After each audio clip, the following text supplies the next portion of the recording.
नमस्कार दोस्तों, स्वागत है हमारे चैनल पर आपका। कहते हैं सोना आग में तपकर ही कुंदन बनता है, पर जब जिंदगी की आग में इंसान को तपना पड़े तो वो क्या बनता है? राख या कुछ ऐसा जिसकी चमक के आगे सोना भी फीका पड़ जाए? आज की कहानी एक ऐसी ही आग की है, एक ऐसी ही परीक्षा की है जो हमें सिखाएगी कि भगवान हमें दुख क्यों देता है। बहुत पुरानी बात है, इतनी पुरानी कि तब समय को घड़ियों में नहीं बल्कि सूरज और चांद के आने जाने से नापा जाता था। धरती के किसी कोने में घने जंगलों और ऊंचे पहाड़ों के बीच एक छोटा सा गांव बसा था जिसका नाम था अमरापुली। ये गांव ऐसा था मानो किसी ने अपनी हथेली पर सजा कर रखा हो। चारों तरफ हरियाली, पेड़ों पर चहचहाते पंछी और गांव के बीच से कल कल करती एक नदी बहती थी जिसका पानी शीशे की तरह साफ था। गांव के लोग सीधे सादे थे, उनकी दुनिया बहुत छोटी थी। सुबह सूरज के साथ उठना, खेतों में या जंगल में काम करना और शाम को अपने घर लौटकर परिवार के साथ रोटी खाना, बस यही उनकी जिंदगी थी। उनके लिए भगवान का मतलब था आसमान, धरती, जंगल और नदी। वो इन्हीं की पूजा करते थे क्योंकि इन्हीं से उनका जीवन चलता था। इसी गांव में एक लकड़हारा रहता था जिसका नाम था लखन। लखन कोई साधारण लकड़हारा नहीं था, उसका जंगल से एक अजीब रिश्ता था। वो पेड़ों को काटने से पहले उनसे हाथ जोड़कर माफी मांगता था। वो हमेशा सूखे और बूढ़े पेड़ों को ही काटता था ताकि जंगल को कोई नुकसान न पहुंचे। उसकी कुल्हाड़ी की धार जितनी तेज थी, उसका दिल उतना ही नरम था। गांव के लोग कहते थे कि लखन पेड़ों की भाषा समझता है। उसके चेहरे पर हमेशा एक सुकून और संतोष की मुस्कान रहती थी, ऐसी मुस्कान जो अमीरों के महलों में भी ढूंढने से नहीं मिलती। उसका घर छोटा सा था, मिट्टी की दीवारों और फूस की छत वाला, लेकिन उस घर में प्यार और शांति की कोई कमी नहीं थी। उसकी पत्नी का नाम राधा था।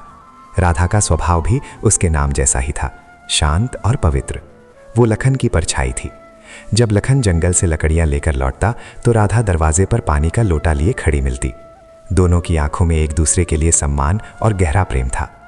उनका एक छोटा सा बेटा भी था, 5 साल का, जिसका नाम उन्होंने कान्हा रखा था।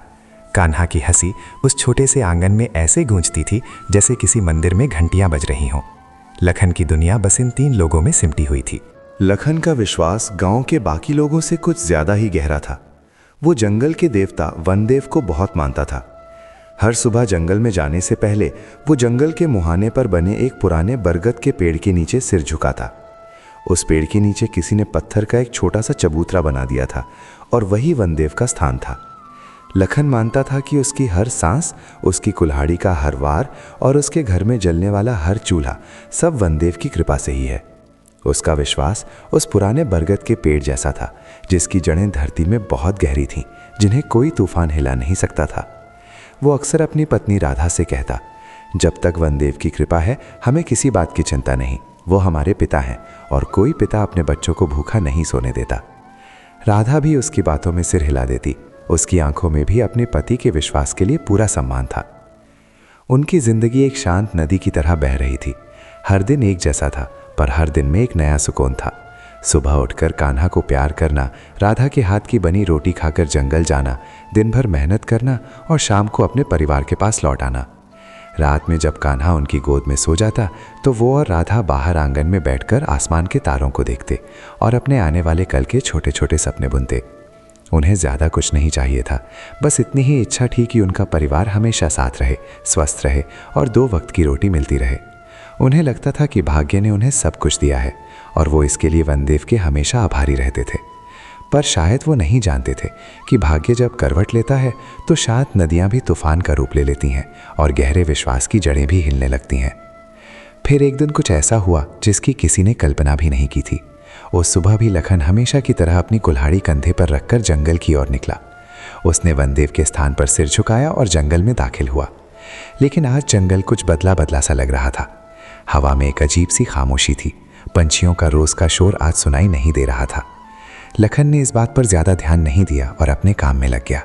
उसने एक सूखा पेड़ चुना और अपनी कुल्हाड़ी उठाई। लेकिन जैसे ही उसने पहला वार किया, कुल्हाड़ी पेड़ से टकराकर ऐसे उछली जैसे किसी पत्थर से टकराई हो। लखन को बड़ा आश्चर्य हुआ। उसने फिर से वार किया, इस बार और जोर से, लेकिन नतीजा वही रहा। पेड़ की छाल पर एक खरोच तक नहीं आई। लकड़ी पत्थर की तरह सख्त हो गई थी। लखन ने सोचा शायद इस पेड़ में कोई बात होगी। वो दूसरे पेड़ के पास गया, फिर तीसरे, फिर चौथे, लेकिन हर पेड़ का यही हाल था। सूखी लकड़ियां भी पत्थर बन चुकी थी। उसकी मजबूत कुल्हाड़ी जो मोटे मोटे तनों को भी आसानी से चीर देती थी, आज बेबस हो गई थी। सूरज सिर पर चढ़ाया था, पसीना उसके माथे से बहकर आंखों में जा रहा था, लेकिन उसकी गठरी में एक भी लकड़ी नहीं थी। ऐसा उसके जीवन में पहली बार हुआ था। वो थक हार कर पेड़ के नीचे बैठ गया। उसे समझ नहीं आ रहा था कि ये क्या हो रहा है। जंगल तो वही था, पेड़ भी वही थे, उसकी कुल्हाड़ी भी वही थी, फिर ऐसा क्यों हो रहा है? उसके मन में पहली बार एक अनजाना सा डर बैठ गया। शाम को जब वो खाली हाथ घर लौटा तो राधा दरवाजे पर ही उसे देखकर सब समझ गई। उसने कुछ नहीं पूछा, बस चुपचाप पानी का लोटा आगे बढ़ा दिया। उस रात घर में चूल्हा तो जला, लेकिन लखन के मन में चिंता की आग भी जल उठी थी। अगले दिन लखन और भी सुबह जंगल गया। उसने सोचा शायद कल का दिन ही खराब था, आज सब ठीक हो जाएगा। उसने वनदेव से पहले से भी ज्यादा देर तक प्रार्थना की, हे देव, मुझसे कोई भूल हो गई हो तो क्षमा करना, पर मेरा परिवार भूखा रह जाएगा, अपनी कृपा बनाए रखना। ये कहकर वो जंगल में गया, लेकिन आज भी हालात वैसे ही थे। पेड़ पत्थर की तरह सख्त थे। उसने अपनी पूरी ताकत लगा दी। उसका शरीर पसीने से तरबतर हो गया, हाथों में छाले पड़ गए, लेकिन वो एक भी लकड़ी नहीं काट पाया। दिन हफ्तों में बदलने लगे और हफ्ते महीनों में। लखन रोज सुबह एक नई उम्मीद लेकर जंगल जाता और शाम को उसी निराशा के साथ खाली हाथ लौट आता। गांव के दूसरे लकड़हारों का भी यही हाल था। जंगल ने जैसे अपनी लकड़ियां देने से इनकार कर दिया था। अब लखन के घर में फांके पड़ने लगे। जो थोड़ी बहुत जमा पूंजी थी वो खत्म हो चुकी थी। राधा घर में जो भी रूखा सूखा होता उसे बनाकर पहले कान्हा को खिलाती, फिर लखन को देती, और अगर कुछ बचता तो खुद खाती, नहीं तो पानी पीकर सो जाती। लखन अपनी आंखों के सामने अपने परिवार को यूं तिल तिल कर घुटते देख रहा था, और ये पीड़ा उसे कुल्हाड़ी के घाव से भी ज्यादा दर्द देती थी। कान्हा पहले की तरह हंसता खेलता नहीं था। भूख ने उसकी आंखों की चमक छीन ली थी। वो अक्सर अपनी माँ से पूछता, माँ, आज पिताजी लकड़ी क्यों नहीं लाए? क्या आज रोटी नहीं बनेगी? राधा आंचल में अपने आंसू छिपाकर उसे बहला देती, बेटा, तेरे बाबा जल्दी ही बहुत सारी लकड़ियां लाएंगे। पर लखन जब अपने बेटे की सूनी आंखें देखता तो उसका कलेजा मुंह को आ जाता। गांव में बातें बनने लगी थीं। लोग कहते, जरूर लखन ने वनदेव का कोई अपमान किया है, उसी के पापों की सजा पूरा गांव भुगत रहा है। जो लोग कल तक लखन का सम्मान करते थे, आज उसे देखकर मुंह फेर लेते थे। लखन को गांव वालों के तानों से ज्यादा इस बात का दुख था कि उसका भगवान, उसका वनदेव उससे इतना नाराज क्यों है। वो घंटों वनदेव के चबूतरे पर बैठा रहता, आंखों में आंसू लिए बस एक ही सवाल पूछता, हे देव, मैंने ऐसा क्या गुनाह किया है? मैंने तो हमेशा आपकी पूजा की, आपका सम्मान किया, फिर आप मुझे और मेरे परिवार को ये सजा क्यों दे रहे हैं? अगर मुझसे कोई भूल हुई है तो मुझे बताओ, मैं प्रायश्चित करूंगा, पर यूं चुप रहकर मुझे मत तड़पाओ। लेकिन उसे कोई जवाब नहीं मिलता, बस हवा की सरसराहट और पत्तों की खड़खड़ाहट, जो उसे अब किसी जवाब की तरह नहीं बल्कि एक मजाक की तरह लगती थी। उसका विश्वास अब डगमगाने लगा था। जिस विश्वास की जड़ें बरगद की तरह मजबूत थीं, वो अब धीरे धीरे खोखली हो रही थीं। एक दिन राधा ने अपने गले से सोने का एक छोटा सा मंगलसूत्र उतारा। ये उसकी शादी का एकमात्र गहना था जो उसकी माँ ने उसे दिया था। उसने उसे लखन के हाथ में रखते हुए कहा, इसे ले जाकर शहर में बेच आओ, कुछ पैसे मिल जाएंगे, कम से कम कान्हा का पेट तो भर जाएगा। लखन की आंखों में आंसू आ गए। उसने कांपते हाथों से मंगलसूत्र पकड़ा और बोला, नहीं राधा, ये मैं नहीं कर सकता, ये तुम्हारी माँ की निशानी है। राधा ने उसके हाथ पर अपना हाथ रखते हुए कहा, एक माँ के लिए अपनी संतान के पेट से बढ़कर कोई निशानी नहीं होती। जब हमारे अच्छे दिन आएंगे तो फिर बनवा लेंगे, अभी कान्हा को हमारी जरूरत है। लखन अपनी पत्नी की इस हिम्मत और त्याग को देखकर निशब्द हो गया। उसकी आंखों में राधा के लिए सम्मान और भी बढ़ गया, लेकिन साथ ही अपनी बेबसी पर उसे और भी ज्यादा गुस्सा आने लगा। वो उस मंगलसूत्र को लेकर शहर की ओर चल पड़ा। हर कदम उसे पहाड़ जैसा भारी लग रहा था। उसे लग रहा था कि वो सिर्फ सोना बेचने नहीं जा रहा, बल्कि अपनी इज्जत, अपना स्वाभिमान और अपने विश्वास का एक हिस्सा बेचने जा रहा है। शहर जाकर उसने मंगलसूत्र बेच दिया। जो पैसे मिले उससे उसने घर के लिए अनाज और कान्हा के लिए कुछ फल खरीदे। कई महीनों बाद उस रात उनके घर में भर पेट खाना बना। कान्हा खुश था। राधा की आंखों में भी एक हल्की सी चमक थी, लेकिन लखन के गले से निवाला नीचे नहीं उतर रहा था। उसे लग रहा था जैसे वो अपनी पत्नी के गहने बेचकर लाया गया अनाज नहीं, बल्कि अपनी लाचारी खा रहा है। उस रात वो सो नहीं पाया। वो बाहर आंगन में बैठकर उस खामोश जंगल को देखता रहा, जिसने उसे सब कुछ दिया था और अब सब कुछ छीन भी लिया था। उसके मन में सवाल उठ रहे थे, क्या भगवान सच में होता है? और अगर होता है तो क्या वो इतना कठोर हो सकता है? क्या वो अपने भक्त को इस तरह टूटते हुए देख सकता है? वो कौन सी परीक्षा है जो एक पिता अपने बच्चों को भूखा रख कर लेता है? ये सवाल उसके दिमाग में कांटों की तरह चुभ रहे थे और उसे इनका कोई जवाब नहीं मिल रहा था। पैसे धीरे धीरे खत्म होने लगे। हालात फिर से वैसे ही हो गए, लेकिन इस बार लखन के ऊपर एक और पहाड़ टूट पड़ा। उसका बेटा कान्हा बीमार पड़ गया। उसे तेज बुखार रहने लगा और वो दिन ब दिन कमजोर होता गया। गांव का वैद्य कुछ समझ नहीं पा रहा था। उसने जड़ी बूटियां दी, लेकिन कान्हा की हालत में कोई सुधार नहीं हुआ। उसकी छोटी सी देह सूख कर कांटा हो गई थी। वो बस बिस्तर पर पड़ा रहता और धीमी धीमी आवाज में अपनी माँ को पुकारता। राधा दिन रात उसके सिरहाने बैठी रहती, उसकी देखभाल करती। उसकी आंखों की नींद और चेहरे की शांति सब गायब हो चुकी थी। लखन अपने बेटे को इस हाल में देखता तो उसका दिल फट जाता। अब वो जंगल की तरफ देखता भी नहीं था। उसे उस जंगल से, उन पेड़ों से और उस वन देव से नफरत होने लगी थी। एक रात कान्हा की हालत बहुत ज्यादा बिगड़ गई। उसकी सांसें उखड़ने लगी। वैद्य ने हाथ खड़े कर दिए और कहा, इसे किसी बड़े शहर के वैद्य को दिखाना होगा, पर इसमें बहुत खर्च आएगा। खर्च का नाम सुनकर लखन और राधा के पैरों तले जमीन खिसक गई। उनके पास तो एक पैसा भी नहीं था। उस रात लखन पूरी तरह से टूट गया। वो घर से बाहर भागा और सीधा उसी बरगद के पेड़ के नीचे पहुंचा जहां वो रोज पूजा करता था। आज उसकी आंखों में आंसू नहीं बल्कि अंगारे थे। वो चीख कर बोला, कहाँ हो तुम बनदेव? अगर हो तो बाहर आओ। क्या यही है तुम्हारी कृपा? यही है तुम्हारा न्याय? एक मासूम बच्चे को तुम मौत दे रहे हो। किस बात की सजा दे रहे हो उसे? उसने तुम्हारा क्या बिगाड़ा है? अगर सजा देनी है तो मुझे दो। मैंने तुम्हारी पूजा की है, मैंने तुम पर विश्वास किया है। मेरा विश्वास तोड़ने की सजा मुझे दो। मेरे बच्चे को क्यों दे रहे हो? वो पागलों की तरह चीखता रहा, रोता रहा, उस पत्थर के चबूतरे पर अपना सिर पटकता रहा। आज मैं यहाँ से तब तक नहीं जाऊंगा जब तक तुम मुझे जवाब नहीं देते। या तो मेरे बेटे को जीवन दो या मुझे भी मौत दे दो। अब इस झूठे विश्वास के साथ मैं एक पल भी नहीं जी सकता। पूरी रात वो वहीं पड़ा रहा। आसमान में बादल घिराए, बिजली कड़कने लगी और जोरों की बारिश शुरू हो गई। ऐसा लग रहा था जैसे आसमान भी लखन के दुख में हो रहा है। लखन भीगता रहा, कांपता रहा, पर वहां से हिला नहीं। उसके अंदर का सारा विश्वास, सारी श्रद्धा, सारा धैर्य अब जवाब दे चुका था। उसे लग रहा था कि भाग्य ने उसके साथ बहुत क्रूर खेल खेला है और भगवान बस चुपचाप बैठकर यह तमाशा देख रहा है। वो नहीं जानता था कि ये परीक्षा का अंत नहीं बल्कि एक और भी कठिन अध्याय की शुरुआत थी। ये परीक्षा सिर्फ उसके विश्वास की नहीं बल्कि उसके होने के मतलब की थी। और कभी कभी भगवान को ये देखने के लिए कि इंसान के अंदर कितनी रोशनी है, उसे सबसे घने अंधेरे से गुजारना पड़ता है। सुबह होने को आई। बारिश थम चुकी थी। लखन अभी भी उसी चबूतरे पर बेहोशी की हालत में पड़ा था।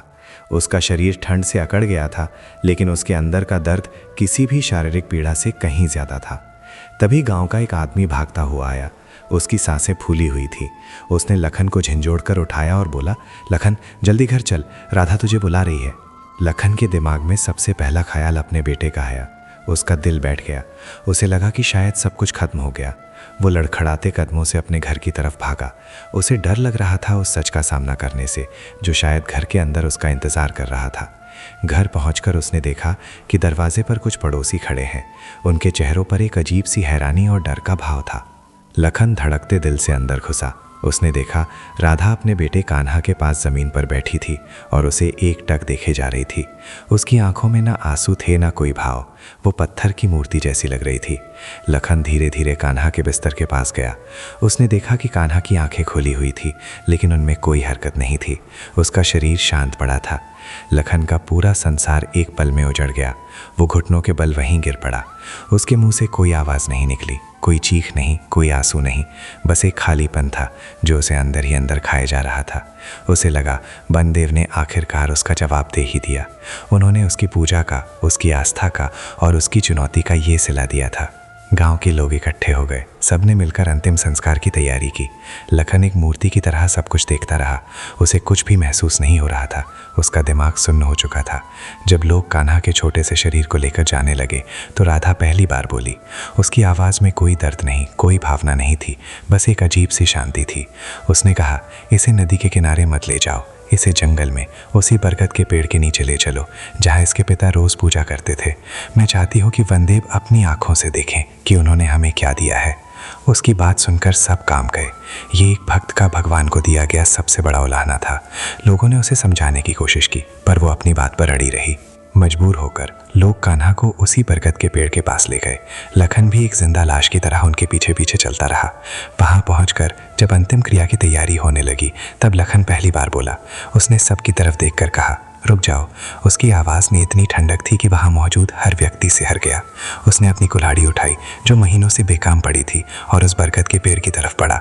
लोग समझ नहीं पाए कि वो क्या करने वाला है। लखन ने अपनी पूरी ताकत से कुल्हाड़ी का पहला वार उस बरगद की जड़ पर किया। एक जोरदार आवाज़ हुई। लोग चिल्लाए, ये क्या कर रहे हो लखन, पाप लगेगा, ये देवस्थान है। पर लखन किसी की नहीं सुन रहा था।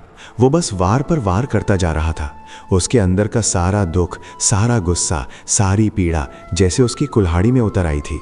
वो उस पेड़ को नहीं बल्कि उस विश्वास को काट रहा था जिसने उसे धोखा दिया था। वो उस भगवान को चुनौती दे रहा था जो उसकी परीक्षा लेते लेते उसकी दुनिया ही उजाड़ चुका था। हर वार के साथ वो चिल्ला रहा था, क्यों? मुझे जवाब दो, क्यों छीना मेरा बेटा? क्या मिला तुम्हें मुझे तोड़कर? गांव वाले डर कर पीछे हट गए। उन्हें लगा कि लखन पागल हो गया है। वो उस पवित्र पेड़ पर कुल्हाड़ी चला रहा था जिसे आज तक किसी ने छूने की हिम्मत भी नहीं की थी। अचानक एक अजीब सी घटना हुई। लखन की कुल्हाड़ी के एक जोरदार वार से पेड़ की छाल का एक बड़ा सा टुकड़ा टूटकर अलग हो गया और उसके नीचे से एक खोखली जगह दिखाई दी। उस खोखली जगह के अंदर कुछ चमक रहा था। लखन एक पल के लिए रुक गया। उसकी नज़र उस चमक पर पड़ी। उसने हाथ बढ़ाकर उस चीज़ को बाहर निकाला। वो एक छोटी सी कपड़े में लिपटी हुई पोटली थी। उसने कांपते हाथों से पोटली खोली। उसके अंदर सोने के पुराने सिक्के और कुछ अनमोल रत्न रखे हुए थे। वो इतना बड़ा खजाना था कि लखन और उसके गांव की कई पुश्तें आराम से बैठकर खा सकती थी। सब लोग हैरान होकर उस खजाने को देखने लगे। किसी को अपनी आंखों पर यकीन नहीं हो रहा था। ये वही पेड़ था जिसे वो सदियों से पूछते आ रहे थे और इसी के अंदर इतना बड़ा रहस्य छिपा था। लेकिन लखन की आंखों में उस खजाने के लिए कोई लालच नहीं था। उसने उस पोटली को जमीन पर फेंक दिया और हंसने लगा। वो एक ऐसी हंसी थी जिसमें दर्द और मजाक का मिश्रण था। वो आसमान की तरफ देखकर बोला, तो ये था तुम्हारा खेल वनदेव। पहले मुझे भूखा रखा, मेरे बेटे को छीन लिया और जब मैं पूरी तरह बर्बाद हो गया तब मुझे ये दौलत दिखा रहे हो। किस काम की है ये दौलत मेरे लिए? क्या ये मेरे बेटे को वापस ला सकती है? क्या ये राधा की सोनी गोद को भर सकती है? नहीं, ये दौलत नहीं, ये मेरा अपमान है, ये मेरे दुख का मजाक है। वो फिर से कुल्हाड़ी उठाकर पेड़ पर वार करने ही वाला था कि तभी एक आवाज़ गूंजी। वो आवाज़ किसी इंसान की नहीं थी। वो हवा में, पत्तों में, हर जगह से आ रही थी। एक शांत, गहरी और ठहराव भरी आवाज़। रुको लखन। वहाँ मौजूद हर व्यक्ति उस आवाज़ को सुनकर जम गया। लखन के हाथ भी हवा में ही रुक गए। उसने चारों तरफ देखा पर कोई दिखाई नहीं दिया।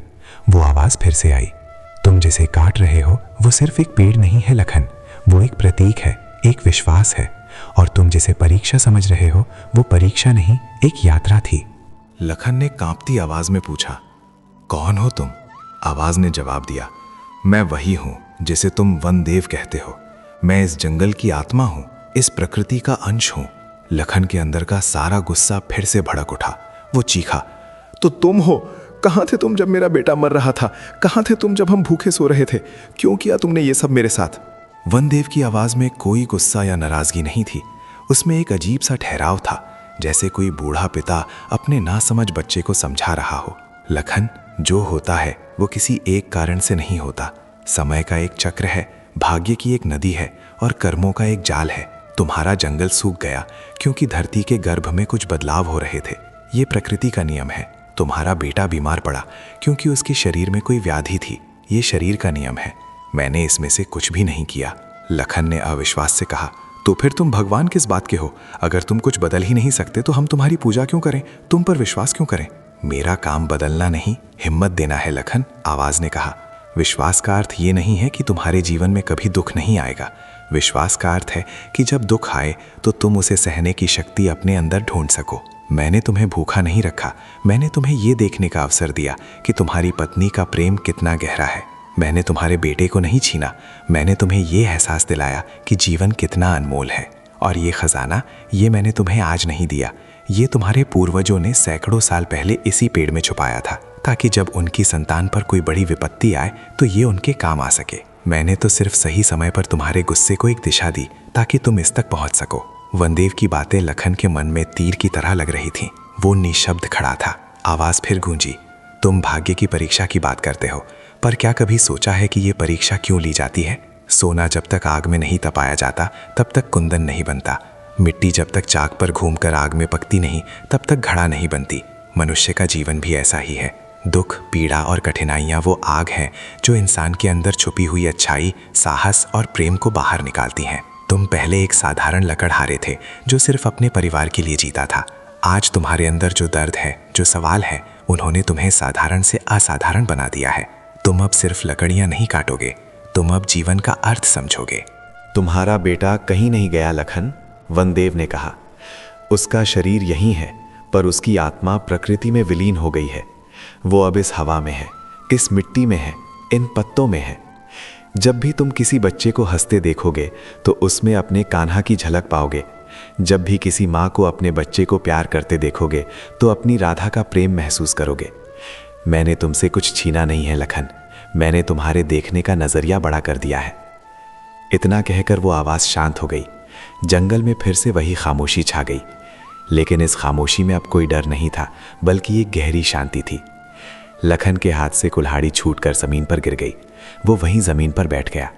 उसके आंसू बह रहे थे, लेकिन आज इन आंसुओं में गुस्सा या शिकायत नहीं थी, इनमें समझ थी, स्वीकृति थी। उसे आज पहली बार समझ आया था कि भगवान परीक्षा क्यों लेता है। वो हमें तोड़ने के लिए नहीं, बल्कि हमें बनाने के लिए परीक्षा लेता है।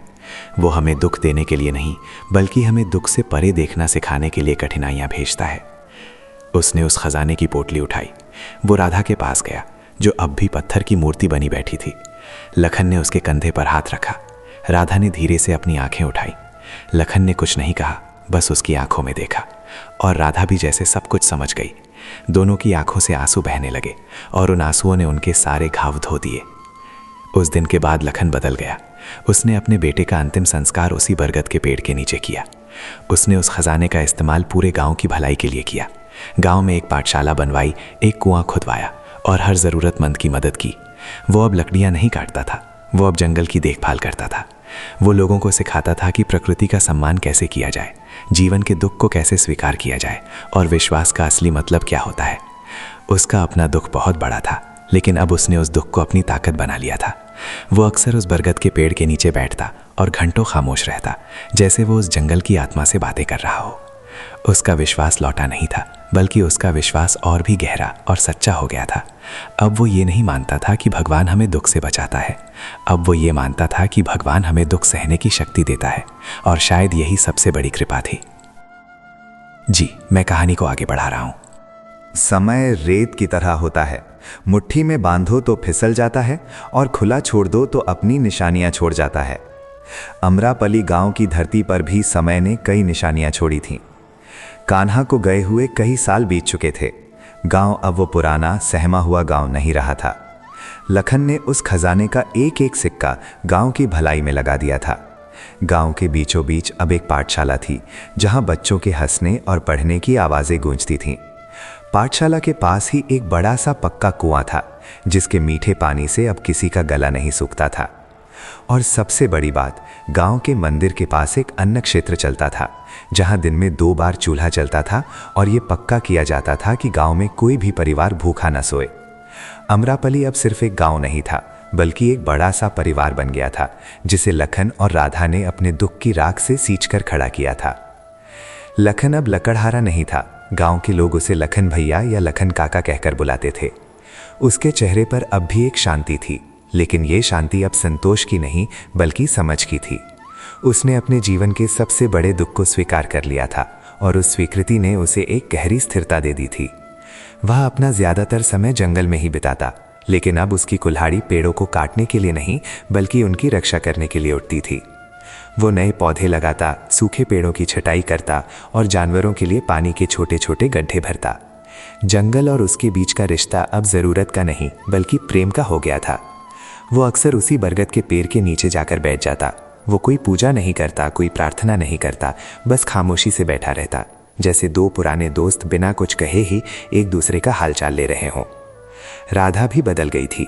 उसके चेहरे की हंसी तो जैसे कान्हा के साथ ही चली गई थी, लेकिन उसकी जगह एक ममतामयी करुणा ने ले ली थी। उसने गांव की पाठशाला की पूरी जिम्मेदारी अपने ऊपर ले ली थी। वो गांव के हर बच्चे में अपने कान्हा को देखती थी। जब कोई बच्चा रोता तो उसे चुप कराती, जब कोई भूखा होता तो अपने हाथ से खिलाती। उसकी सूनी गोद अब पूरे गांव के बच्चों से भर गई थी। लखन और राधा एक दूसरे से ज्यादा बातें नहीं करते थे। उनके बीच का दुख इतना गहरा था कि उसे शब्दों में बयां नहीं किया जा सकता था। पर उनके बीच एक खामोश समझ थी। वो एक दूसरे की आंखों में देखकर ही एक दूसरे का दर्द और हिम्मत पढ़ लेते थे। उनका रिश्ता अब सिर्फ पति पत्नी का नहीं, बल्कि दो ऐसे हमसफरों का था जो एक ही तूफान से गुजरकर किनारे लगे थे। गांव में सब कुछ ठीक चल रहा था। लोगों को लगता था कि उनके बुरे दिन हमेशा के लिए चले गए। उन्हें लगता था कि वनदेव ने उनकी सुन ली है और अब उनकी जिंदगी में सिर्फ सुख ही सुख होगा। पर भाग्य की किताब में कुछ और ही लिखा था। नियति की परीक्षाएं कभी एक अध्याय में खत्म नहीं होती। एक परीक्षा खत्म होती है तो दूसरी उससे भी कठिन परीक्षा दरवाजे पर दस्तक देने लगती है। एक दिन सुबह सुबह गांव में कुछ अजनबी लोग आए। वो घोड़ों पर सवार थे। उनके कपड़े शहर के अमीर लोगों जैसे थे और उनकी कमर पर तलवारें लटक रही थीं। उनके चेहरे पर एक अजीब सी अकड़ थी जो गांव वालों ने पहले कभी नहीं देखी थी। वो सीधे गांव के मुखिया के पास गए और बताया कि वो पास के बड़े राज्य विजयगढ़ के राजा के सैनिक हैं और उनके साथ राजा के खास मंत्री चंद्रभान जी आए हैं। राजा का नाम सुनकर गांव में एक हलचल सी मच गई। उन्होंने कभी किसी राजा या मंत्री को अपने गांव में नहीं देखा था। मंत्री चंद्रभान घोड़े से उतरा। वो अधेड़ उम्र का व्यक्ति था। उसकी आंखें तेज थीं और उसके चेहरे पर एक चालाक मुस्कान थी। उसने गांव पर एक सरसरी नजर डाली और मुखिया से पूछा, हमने सुना है कि ये छोटा सा गांव बहुत खुशहाल है। यहाँ न कोई गरीब है न कोई भूखा। इस चमत्कार का क्या राज है? मुखिया ने डरते डरते लखन की सारी कहानी उसे सुना दी। कैसे जंगल सूख गया था, कैसे लखन का बेटा मर गया था और कैसे वनदेव ने प्रसन्न होकर उन्हें एक छिपा हुआ खजाना दिया था। सारी कहानी सुनकर चंद्रभान के चेहरे पर वही चालाक मुस्कान और भी गहरी हो गई। उसने कहा, बड़ी दिलचस्प कहानी है। हम भी उस महान व्यक्ति लखन से मिलना चाहेंगे जिस पर देवों की इतनी कृपा हुई। लखन को बुलाया गया। वो हमेशा की तरह अपने साधारण कपड़ों में आया। उसके चेहरे पर न कोई डर था न कोई घबराहट। उसने मंत्री को हाथ जोड़कर प्रणाम किया। चंद्रभान ने उसे ऊपर से नीचे तक देखा और मन ही मन सोचा, ये है वो आदमी, लगता तो एक आम किसान जैसा है। चंद्रभान ने बड़ी मीठी आवाज में कहा, लखन, तुम्हारी कहानी सुनकर मन प्रसन्न हो गया। तुम सच में भाग्यशाली हो। हमारे महाराज भी तुम्हारे बारे में सुनकर बहुत प्रभावित हुए हैं। उन्होंने तुम्हारे और इस गांव के लिए एक संदेश भेजा है। लखन ने चुपचाप उसकी तरफ देखा। मंत्री ने आगे कहा, महाराज चाहते हैं कि तुम्हारा गांव उनके राज्य का हिस्सा बन जाए। वो यहाँ पक्की सड़कें बनवाएंगे, बड़े बड़े घर बनवाएंगे और तुम लोगों को हर तरह की सुविधा देंगे। तुम्हें अब इस जंगल पर निर्भर रहने की ज़रूरत नहीं पड़ेगी।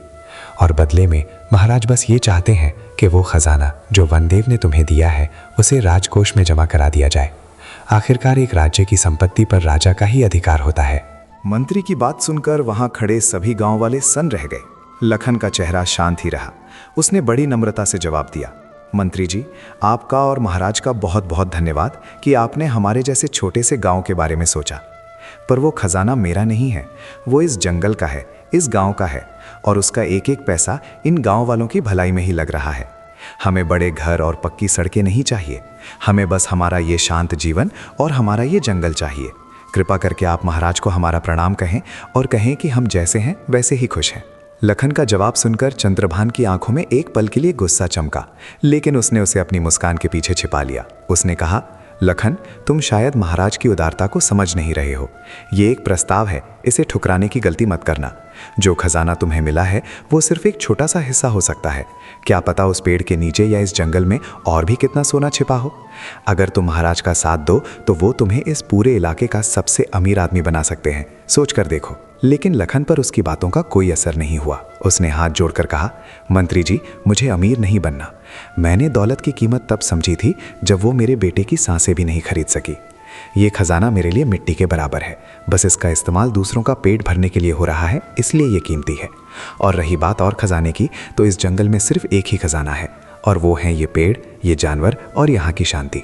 और हम इस खजाने को किसी भी कीमत पर नहीं खोना चाहते। चंद्रभान समझ गया कि ये आदमी लालच से नहीं मानेगा।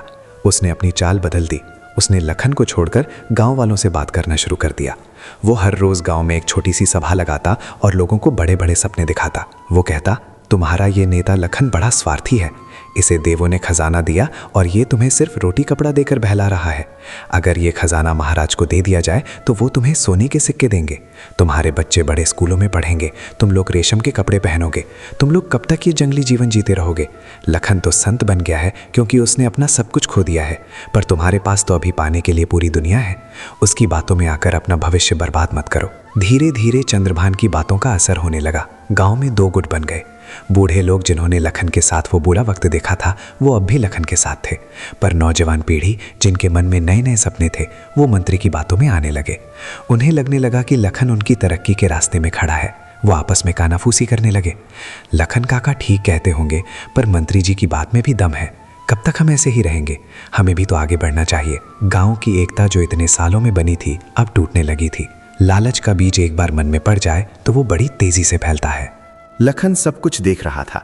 उसे मंत्री के धोखे पर गुस्सा नहीं आ रहा था, उसे अपने गांव वालों की नासमझी पर तरस आ रहा था।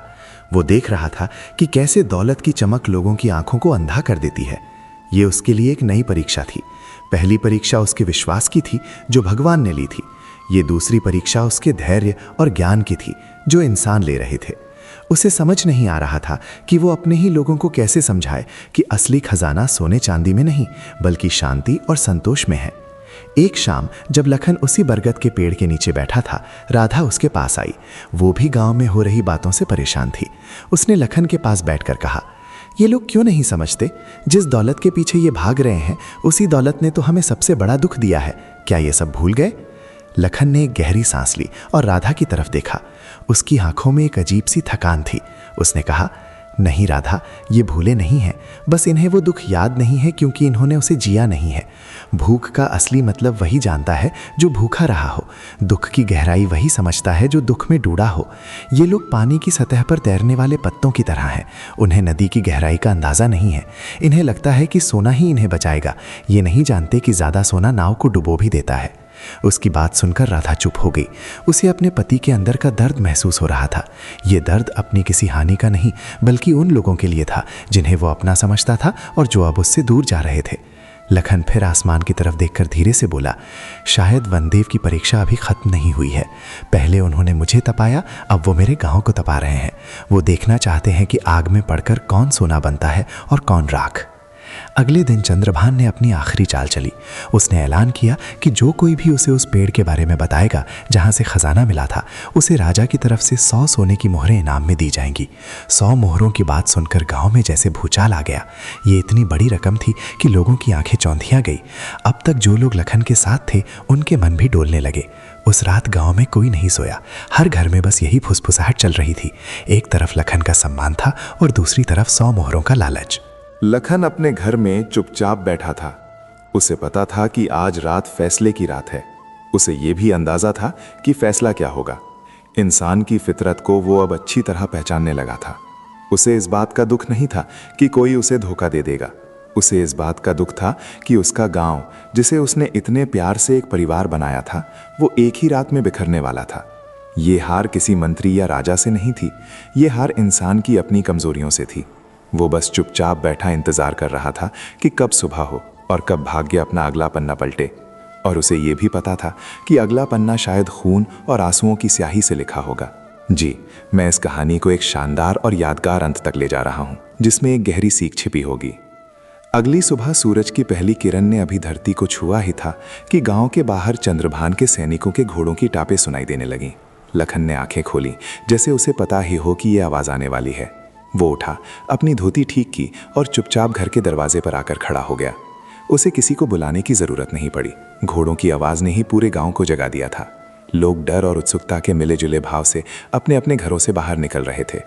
चंद्रभान अपने सैनिकों के साथ गांव के बीचों बीच आकर रुका। उसकी आंखों में जीत की चमक थी। उसके साथ एक नौजवान भी था जिसका सिर शर्म से झुका हुआ था। वो गांव का ही लड़का था, रवि, जिसके माता पिता की मदद लखन ने कई बार की थी।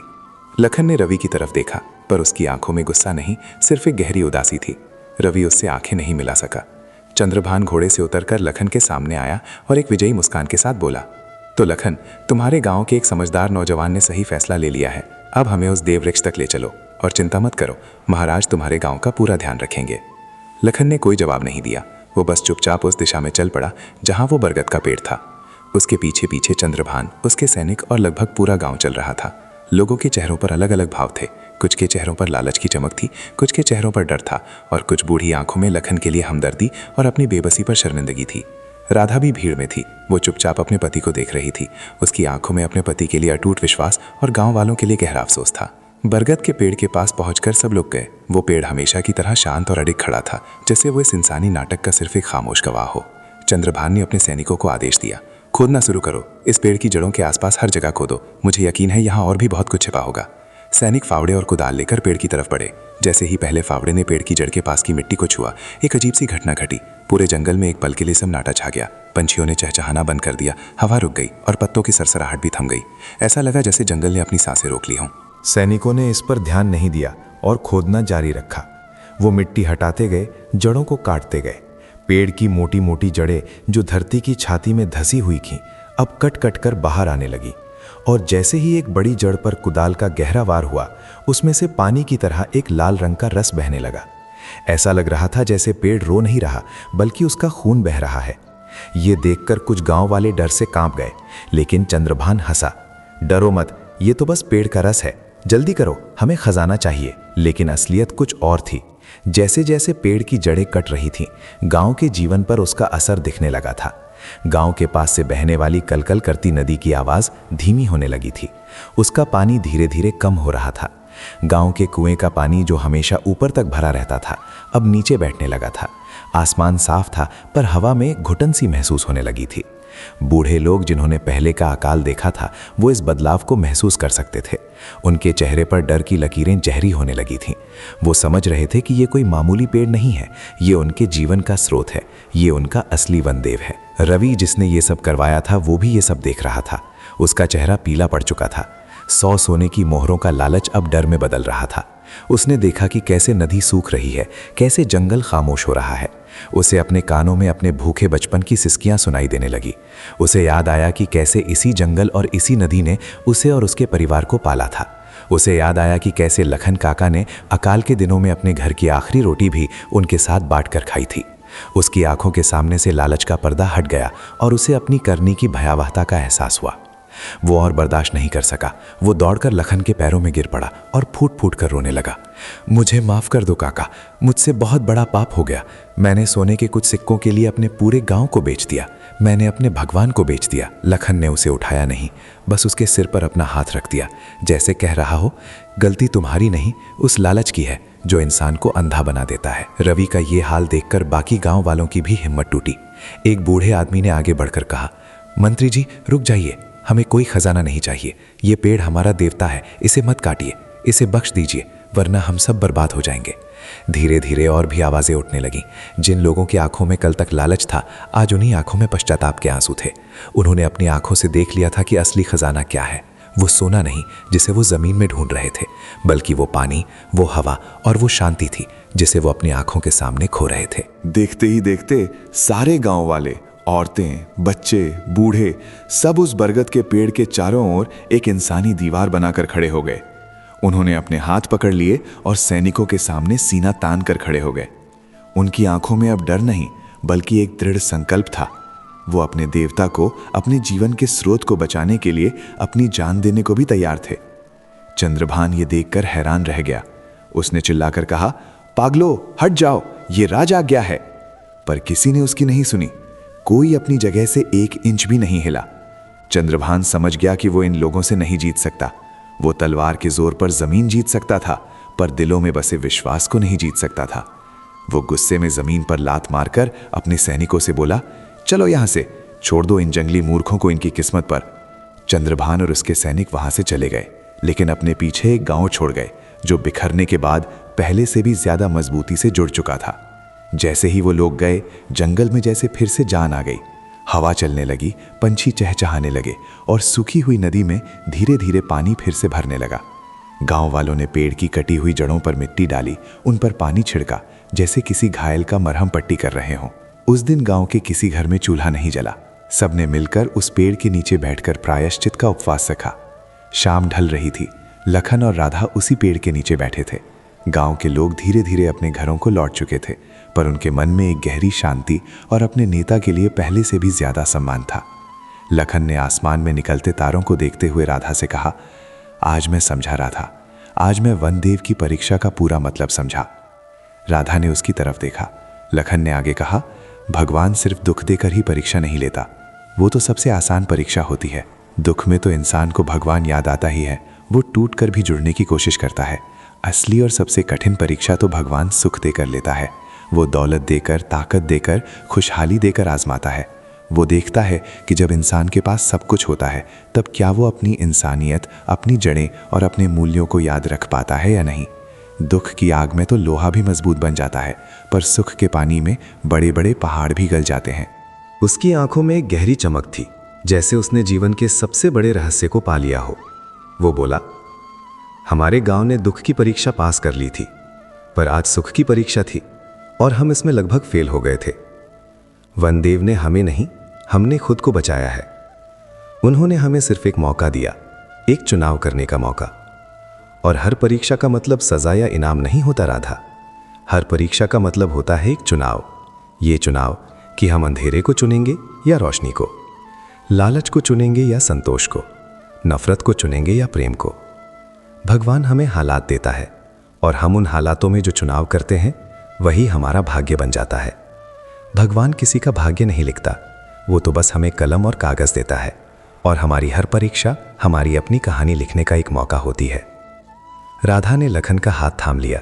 दोनों चुपचाप बैठे उस विशाल बरगद को देखते रहे, जो अनगिनत घाव सहकर भी उन्हें छांव दे रहा था। उन्हें समझ आ गया था कि भगवान की परीक्षाएं हमें गिराने के लिए नहीं, बल्कि हमें ये याद दिलाने के लिए होती हैं कि हमारे अंदर गिरने के बाद फिर से उठ खड़े होने की कितनी ताकत है। और यही ताकत इंसान का सबसे बड़ा खजाना है। अमरापली गांव की ये कहानी फिर पीढ़ी दर पीढ़ी सुनाई जाने लगी। एक ऐसी कहानी जो बताती थी कि क्यों भगवान भी भाग्य की परीक्षा लेते हैं। इसलिए नहीं कि वो हमें तोड़ना चाहते हैं, बल्कि इसलिए कि वो देखना चाहते हैं कि हम अपने बिखरे हुए टुकड़ों को जोड़कर खुद को कितना खूबसूरत बना सकते हैं। और इसी गहरी सीख के साथ लखन की कहानी पूरी होती है। जिंदगी भी उस बरगद के पेड़ की तरह है। कभी तूफान आते हैं, कभी लालच की कुल्हाड़ियाँ चलती हैं, पर जो अपनी जड़ों से, अपनी इंसानियत से जुड़ा रहता है, वो हर परीक्षा के बाद और भी मजबूत होकर खड़ा होता है। शायद भगवान हमारी परीक्षा लेते ही इसलिए है ताकि हम अपने अंदर छिपे उस खजाने को ढूंढ सके जो सोने चांदी से कहीं ज्यादा कीमती है। हमारी हिम्मत, हमारा प्रेम और हमारी अच्छाई। आपको इस कहानी का कौन सा हिस्सा सबसे ज्यादा पसंद आया, हमें कमेंट करके जरूर बताएं। वीडियो को लाइक और शेयर करना ना भूलें ताकि ये कहानी और लोगों तक भी पहुंच सके। और हमारे साथ जुड़े रहने के लिए शिव का भक्त चैनल को अभी सब्सक्राइब करें। अपना ख्याल रखिएगा। धन्यवाद।